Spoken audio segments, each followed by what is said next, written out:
আপোনালোক আটাই অৱগত যে আমি যোৱাকালি LP আৰু আপাৰ প্ৰাইমাৰী স্কুলৰ আমাৰ যিখিনি ভেকেণ্ট পোষ্ট আছিলে সেই ভেকেণ্ট পোষ্টখিনি আমি ফিল আপ কৰাৰ কাৰণে আমি চেৰিমনিয়েল ডিষ্ট্ৰিবিউশ্যন কৰি আমি এপইণ্টমেণ্টখিনি যোৱাকালি দিলোঁ আৰু তাৰ আগতে আমি আমাৰ যিটো ৰিজাল্ট আছিলে ৰিজাল্টটো আমি ডিক্লেয়াৰ কৰিছিলোঁ। ত' কালি আমি এপইণ্টমেণ্ট দিয়াৰ পৰ্ব চলি থকা সময়তে আৰু পৰৱৰ্তী সময়ছোৱাত বা আজিৰ দিনটোতো আমাৰ ওচৰলৈ বিভিন্ন ধৰণৰ কিছুমান কমপ্লেইন আহিছে, বিভিন্ন ধৰণৰ কিছুমান এপ্লিকেশ্যনছ আহিছে যে কি কাৰণে মই নাপালোঁ বা কি কাৰণে আমি আমি লিষ্টত নোসোমাল। গতিকে এই কথাখিনি অকণমান আজি বিতংকে ক'বৰ কাৰণে আমি ইয়াতে আপোনালোকৰ জৰিয়তে আমি জনাব বিচাৰিছোঁ যে প্ৰথমতে আমি আমাৰ কি ধৰণে প্ৰচেছটো আমি ষ্টাৰ্ট কৰিছিলোঁ সেইটো আমি কৈ লওঁ। যে প্ৰথমতে আমি এডভাৰটাইজমেণ্ট কৰিছিলোঁ আৰু এপ্লিকেশ্যন বিচাৰি, আৰু এপ্লিকেশ্যনখিনি অনলাইন আপোনাৰ এপ্লিকেশ্যন লোৱা হৈছিলে। তো এনেকুৱা এটা ছিষ্টেম আছিলে যে কম্পিউটাৰ ছিষ্টেম এটা, যিটো অনলাইন কেণ্ডিডেটজনে এপ্লাই কৰাৰ লগে লগে কেণ্ডিডেটৰ ইনফৰমেশ্যনখিনি আমাৰ তাতে আমাৰ ছিষ্টেমলৈ আহি যায়। চ' সেইটো ছিষ্টেমত আমি প্ৰথম এখন লিষ্ট এখন বনালোঁ, যিখন আমাৰ ড্ৰাফ্ট লিষ্ট। সেই লিষ্টখনত কোনো ধৰণৰ আপোনাৰ ছাবজেক্ট ৱাইজ, কোনো ধৰণৰ মিডিয়াম ৱাইজ সেই লিষ্টখন বনোৱা হোৱা নাছিলে। সেই লিষ্টখনত এনেকুৱাও আছিলে যে কেইটামান শিতানত যে কাৰোবাৰ ডিগ্ৰীত কিমান মাৰ্কছ আছিলে বা কাৰোবাৰ হায়াৰ ছেকেণ্ডেৰীত কিমান মাৰ্কছ আছে, তাতে 0-0 আছে। সেই লিষ্টখন যদি আপোনালোকে চাবও বিচাৰে, লিষ্টখনত দেখা পাব 0-0 আছে। 0-0 কি কাৰণে আছিলে? কাৰণ ডাটা এণ্ট্ৰিটো কৰিছিল সেই পাৰ্টিকুলাৰ কেণ্ডিডেটজনে। গতিকে তেওঁ হয়তো কিবা এটা ইনফৰমেশ্যন তেওঁ নিদিয়াৰ কাৰণে ছিষ্টেমে তাতে 0 লৈ ল'লে। তো তেনেকুৱাকৈ এখন আমাৰ লিষ্ট ওলালে।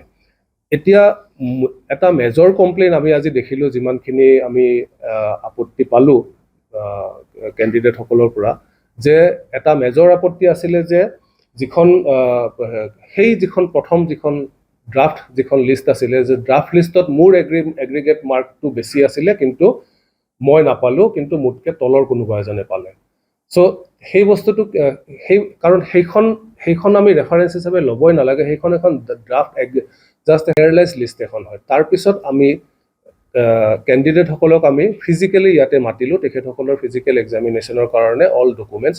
ফিজিকেল এক্সামিনেশ্যনৰ সময়ত যদি সেই তাতে ক'ৰবাত 0-0 যিখন আমাৰ অৰিজিনেল প্ৰথম ড্ৰাফ্ট লিষ্টখনৰ আছিলে, তাৰপিছত তেওঁ ডকুমেণ্ট প্ৰডিউচ কৰাৰ সময়ত তাত যদি কিবা মাৰ্কছ দিব লগা আছিলে, সেই মাৰ্কছটো তাতে এড হ'ল। আমাৰ মাৰ্কিং ছিষ্টেমটো একেবাৰে ক্লিয়াৰ, যিটো আমাৰ সময়ে প্ৰকাশিত যিবোৰ OM আছে বা যিবোৰ নটিফিকেশ্যন আছে, সেইমতে কৰা হৈছে যে আমি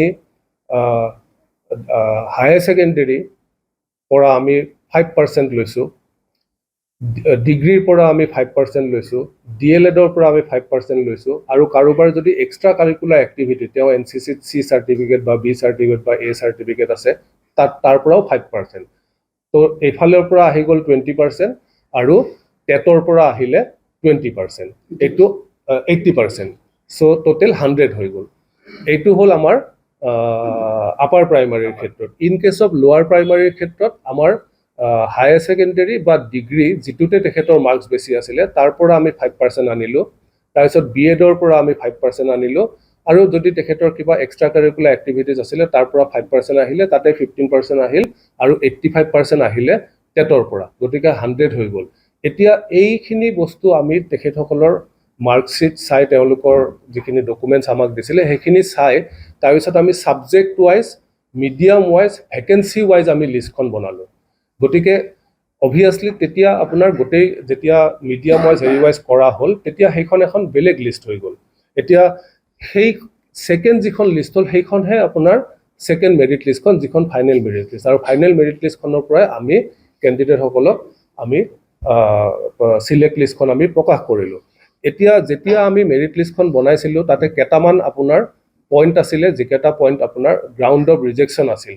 চ' 1 নম্বৰ গ্ৰাউণ্ড অফ ৰিজেকশ্যন আছিল, যিসকল কেণ্ডিডেটে DLED national institute of open স্কুলৰ পৰা কৰিছে, তেওঁলোকৰ ডিএলএডটো গ্ৰহণযোগ্য নহয় বুলি সুপ্ৰিম কোৰ্টৰ এটা জাজমেণ্ট অৰ্ডাৰ আছিলে আৰু সেই জাজমেণ্ট অৰ্ডাৰৰ পৰিপ্ৰেক্ষিতত অসম গভৰ্ণমেণ্টৰ পৰা এখন নটিফিকেশ্যন আছিলে গতিকে আমি সেই নটিফিকেশ্যন মানি পেলাই ডিএলএড NIOSৰ পৰা যিসকলক কৰিছিলে তেওঁলোকক আমি ৰিজেক্ট কৰিছোঁ ছেকেণ্ড আমাৰ ৰিজেকশ্যন আছিলে বিএড ডিগ্ৰীটো যদি অপেন ডিষ্টেঞ্চ লাৰ্ণিং স্কুলৰ পৰা যদি ক'ৰবাৰ পৰা কৰিছিলে তেতিয়াহ'লে সেইটো ৰিজেকশ্যন আছিলে থাৰ্ড পইণ্ট অফ ৰিজেকশ্যন আছিল আমাৰ মেট্ৰিকত সেই কেণ্ডিডেটজনৰ MILৰ ছাবজেক্টটো আৰু টেট আছাম টেট বা চি টেটত তেখেতৰ লেংগুৱেজৰ ছাবজেক্টটো দুইটা ছাবজেক্ট একে হ'ব লাগিব দুইটা ছাবজেক্ট যদি একে নহয় তেতিয়াহ'লে তেওঁৰ ক্ষেত্ৰত ছাবজেক্ট মিছমেচ এটা কেটেগৰী আছে ছাবজেক্ট মিছমেচ কেটেগৰীত তেখেত বাহিৰ হৈ গ'ল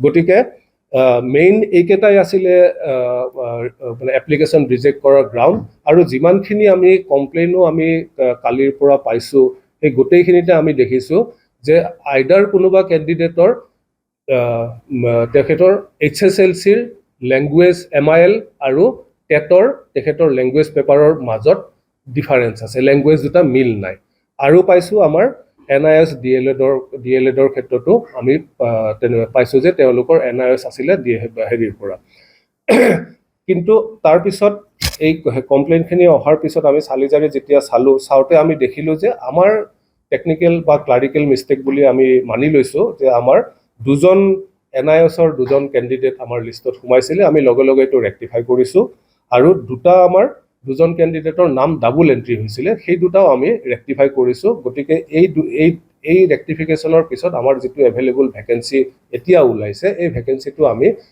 কিছুদিনৰ পিছতে আমাৰ যিখন কমিটি বা গঠন কৰি দিয়া আছে কমিটিখনত আমি প্লেচ কৰি তেখেতসকলৰ অনুমোদন লৈ আমি BTC চৰকাৰলৈ এইখিনি পঠিয়াই দিম তাৰ পৰা এপ্ৰুভেল পালে আমিও এই বাকী যিকেইটা হেৰি আছে এইকেইটা ফিল আপ কৰিব পাৰিম তাৰপিছত আমাৰ আৰু এটা কুৱেৰি আমাৰ আহিছিলে হোৱাটছআপত যে যিবোৰ কেণ্ডিডেটৰ হায়াৰ ছেকেণ্ডেৰী বা ডিগ্ৰী যিবোৰ ৰেগুলাৰ মোডত তেওঁলোকে কৰিছে তেওঁলোকে তেনেকুৱা ধৰণৰ কেণ্ডিডেটেও ইয়াতে ছিট নাই পোৱা বুলি এটা কমপ্লেইন আহিছিলে এই পৰিপ্ৰেক্ষিতত আমি এইটোৱে ক'ব বিচাৰোঁ যে হায়াৰ ছেকেণ্ডেৰী বা আপোনাৰ ডিগ্ৰী বা বিএড বা DLED যদি ৰেগুলাৰ মোডত যদি তেওঁলোকে কৰিছে তেতিয়াহ'লে সেইখিনি আমি চিলেক্ট কৰা হৈছে বিএড ডিগ্ৰীও ৰেগুলাৰ মোডত চিলেক্ট কৰা হৈছে বিএড কিন্তু ODL অপেন ডিষ্টেঞ্চ লাৰ্ণিঙৰ পৰা কিন্তু চিলেক্ট কৰা হোৱা নাই আৰু ঠিক তেনেকৈ DLED NIOSৰ পৰা যদি কৰিছে তেতিয়াহ'লে সেইটো আমি ৰিজেক্ট কৰিছোঁ ছেকেণ্ড আহিছিলে এটা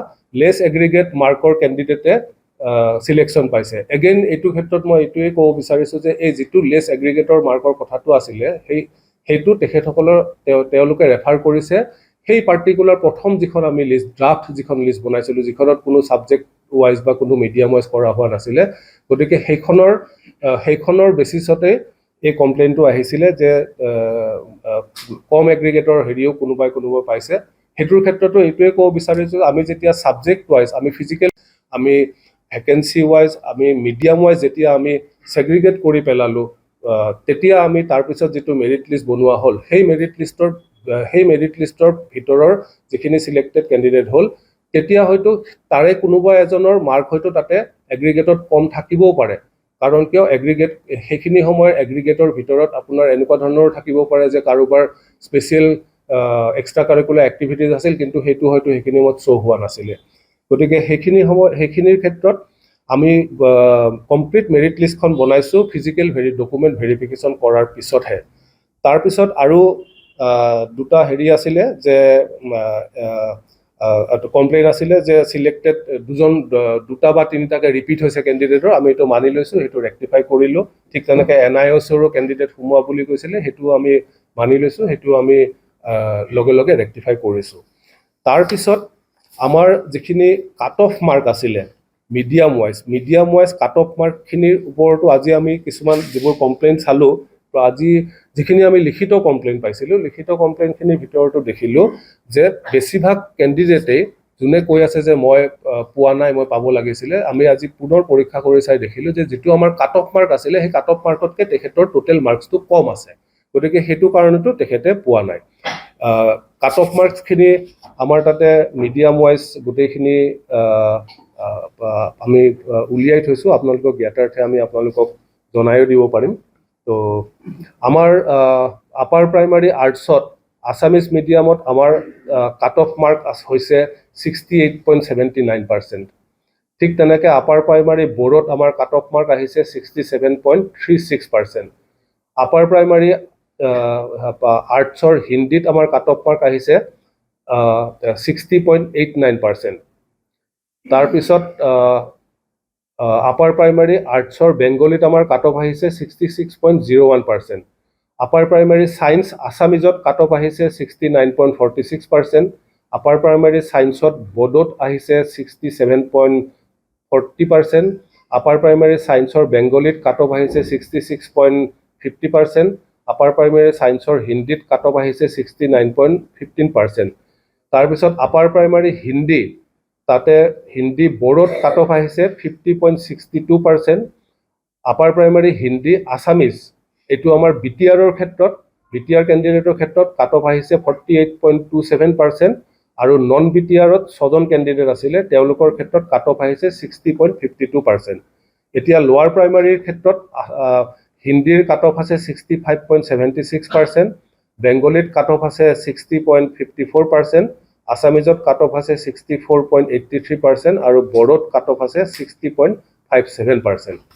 আমাৰ ৱেবছাইটত এই যিখিনি আমাৰ কি গ্ৰাউণ্ডত ৰিজেকশ্যন হৈছে, যেনেকৈ BLED ডিগ্ৰী আছে, NIOSৰ পৰা কৰিছে, BEd ডিগ্ৰী আপোনাৰ কৰিছে অ'পেন ডিষ্টেঞ্চ লাৰ্ণিং স্কুলৰ পৰা, L1 L2 যিটো মিছমেটছ লেংগুৱেজৰ, MIL আৰু টেটৰ লেংগুৱেজৰ যিটো মিছমেটছ ইত্যাদি কথাখিনি আমি আজি বা কালিৰ ভিতৰতে বা আজি ৰাতিৰ ভিতৰতে আমি আমাৰ ৱেবছাইটতো আমি দি দিম।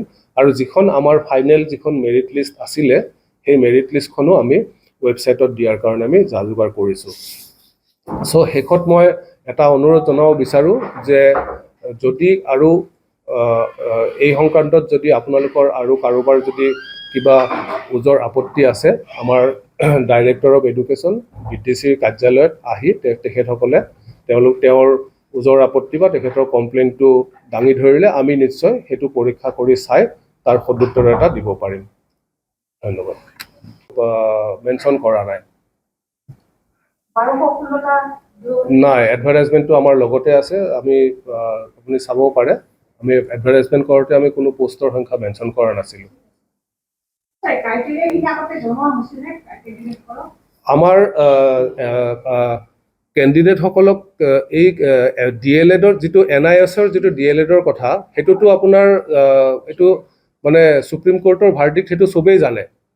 তো সেইটো ক্ষেত্ৰত স্পেচিফিকেলি তেনেকুৱা ধৰণৰ কোনো আমাৰ ফালৰ পৰা আমি জনোৱা নাই, কিন্তু ইট ইজ প্ৰিজিউম কি it is known to all. কাৰণ কিয় DLED ডিগ্ৰী লোৱাৰ পিছত ছাবচিকুৱেণ্টলি যেতিয়া সুপ্ৰিম কোৰ্টৰ অৰ্ডাৰটো আহিছিলে, তেতিয়া বহুতৰ মাজতে এই হেৰিটো হৈছিলে যে আমাৰ হেৰিটো সুপ্ৰিম কোৰ্টৰ অৰ্ডাৰ মতে কেঞ্চেল কৰা হ'ল। চ' যিহেতু এইটো এটা ৱেল ন'ন হেৰি হয় আৰু সুপ্ৰিম কোৰ্টৰ এটা অৰ্ডাৰ অহাৰ পিছত এইটো ৱাইডলি পাব্লিছ হৈছিল, আছাম গভৰ্ণমেণ্টেও নটিফিকেশ্যন পাব্লিছ কৰিছিলে যে DLEDৰ ক্ষেত্ৰত হেৰি নহ'ব। তো গতিকে এই কথাটো জনোৱাৰ বুলি হোৱা নাছিলে। It is presume that it is known to all candidate who have applied for the post.